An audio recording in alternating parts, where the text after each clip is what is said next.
place, but she's just looked so extraordinarily dominant. So see Oner in the general vicinity, mirroring last game, both junglers starting on top side, clearing towards the bot, and then trying to look for something there. The main carrier not afraid to keep place on the side lanes. At that point, it's going to be a lot harder for Flandre to try and collision him and Scout. Very good about that throughout the entirety of these games. And it's something that you're going to have to keep doing. And then Flandre is on the way to a very comfortable spot here. Yeah, finds JJ. some pressure though, so Oner's going to be able to come through and steal a shellfish away. Hey, you were trying to be thorough, and that was the fact that like EDG have been all day. And then again, you look, you talk about the TF, but there's also a Rise in this game, right? And Rise has a similar impact around the map. The realm mobs, you can even take a whole team, and the realm mobs was something that Team 1 who outdoor run with the LCK have used so much and relied upon very heavily for fighting early aggression, trying to find really big mid-game tempo swings. And T1 don't get matched here and might have an opportunity to go for Flandre here. Yeah, it's a big flash. And look at this crescendo in the top lane. This is where you send your Aphelios. We've seen this so many times in the LCK. You make a rotation like this with a bot duo, and if you get a kill, amazing. If you don't, you're still going to get so much power on this Aphelios. What's the one thing that T1 always do? This. They go for early Herald with them to clean up the side of the jungle, or the bot side of the jungle. But I don't. These plays aren't equal. Yeah, No. these plays are not equal. I mean, you're going to get all these plays very slowly here as EDG. You're going to give over that extra inner turret gold here potentially. They have to commit so many resources to defend it, but 2 charges here and all the plays to be able to take with or without Mako to try and collapse on the I mean, they have a very slight teleport advantage right now, as Kana's teleport is not yet online. And, you know, he's going to be able to sit freely there in the top side of the map.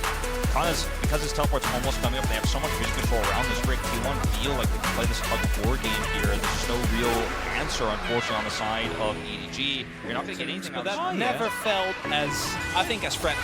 I still as it felt would the feel. inevitability of Yeah. the EDG at that point in time is, okay, final chapter comes down, they're looking to try and catch Carrier, who has the wild growth, and will use it to keep himself alive. Now heroic charge from Oner, he's going to take himself down this Rift Scuttler, and EDG trade some ultimates for a wild growth. The Ocean Drake and the possible Cloud Drake go towards them. I'd still keep in mind that the EDG composition when matched in Advantages they picked up. That was sort of their bread and butter. That's what a lot of people have been talking about in relation to T1. As Oner now lying in wait, going to get raked, but not going to get dashed on because, of course, it's Polly. So vice versa. It's pretty good. Very important. Yeah, very nice attempt here for T1 to actually kind of lead a fight. The Wild Growth's about to come back up. They're actually committing. Yeah, big destiny to come forward. And by big, I mean Bacon's just going to head into that Pittsburgh. You're going to lose a lot bottom with this, actually, as T1. Back towards this mid lane. Clears out the minion wave. This is all T1 against the clock. They want to be able to take Shirley. Scout has teleport, so he can join this fight if EDG After wants getting the turret as well, so they're trading up. He just wants more. He's just trying to slow us down, but T1 are going to get it. Yep, Canna also trying to rotate around, but he's not quite in position. But T1 do manage to lock down the Rift Herald. Now Faker moving on in. There's the final chapter. Maybe a flash needs to be used, but no, it's going to be the stopwatch first. As that bullet time just to zone T1 away from their turret. Now their teleport's going to come through. Moonlight Vigil comes down from Gumayushi already. So much damage available to flash forward. The dash cannon as well from Canna, but now they're trying to turn it around. The Yuumi, unfortunately, oh no, Mako tries to save his jungler, but instead throws his life away, and T1 wiped the team fight. Such a beautiful fight from T1. You have Kana on the flank on the left side there. He gets into a position to push, and then as soon as Ever Gaming push a little bit too far, he can teleport in. You've got that lockdown there. And Ever Gaming, they have a comp that can blow up single targets. They have a lot of burst damage. They have a lot of mobility, but if you actually get the jump on Gumayushi landing this Moonlight Vigil is just so important, and the steadfast press plus to punish. And now they're going to grab a second Drake here. The advantages just are really starting to stack. for his opportunity. Everfrost Onto Viper, but not too much more. As there's the empowered shock blast. Faker still looking for it, as that's a very fast red card. As now the flash forward from Canna. They get the stun onto Flandre, and he is just dead. As soon as Oner gets there and presses W, there is no way out.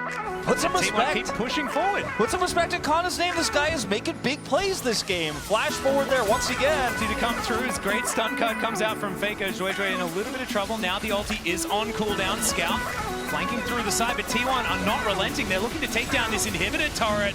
And there's the stun. The walk up and stun from Oner as now Scout's in trouble. Oner still pressing forward. Canna getting some damage down onto Viper, who has to get out of there with his Gale Force. And T1, they've just walked in, taken the turret, and now they'll walk back with a long road towards this Baron. And that was an overextension from EDG. Your key ultimates were down there. You didn't have your final chapter, you didn't have your bullet time, and without those available, T1 can actually play it dead. So, I mean, how do you respond here as EDG? You don't have a lot of information, you don't have a lot of choices. Look at this, blind. Oof. I was a little bit scared for Viper there, but he is going to be all right. It's T1 in position. Faker finds the gold card. Everfrost, the chain CC is just too good. And with the Destiny, he can't go invisible. It's just impossible for the Talon to get himself out. And now Destiny from Faker immediately back towards this Baron. No jungler on EDG. It's about as textbook as it gets. And again, the ultimates are down. They were both used in that fight, but there is still a poke available. T1 might get their health points taken low here, but they're looking for a possible turn. Yep, Faker already on the flank.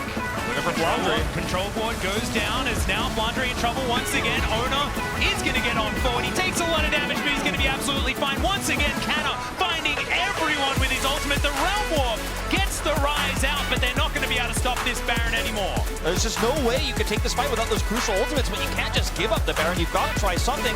There's an incredible flank there from Faker. You lock down the Jason, blow him up. There's just no damage realistically in this fight anymore. And that's going to be Viper's first death of the tournament. Yeah, Showmaker, 5th game. Viper, unfortunately, 5th game as well. They look a little bit lost here in some of these fights because they could have tried to make a cross-map play. I don't think you win this Baron fight in any scenario without those key ultimates. I also think what we're seeing here, and this is something that, oh my god. You're going to have to hold on to that one as Rejo in so much trouble.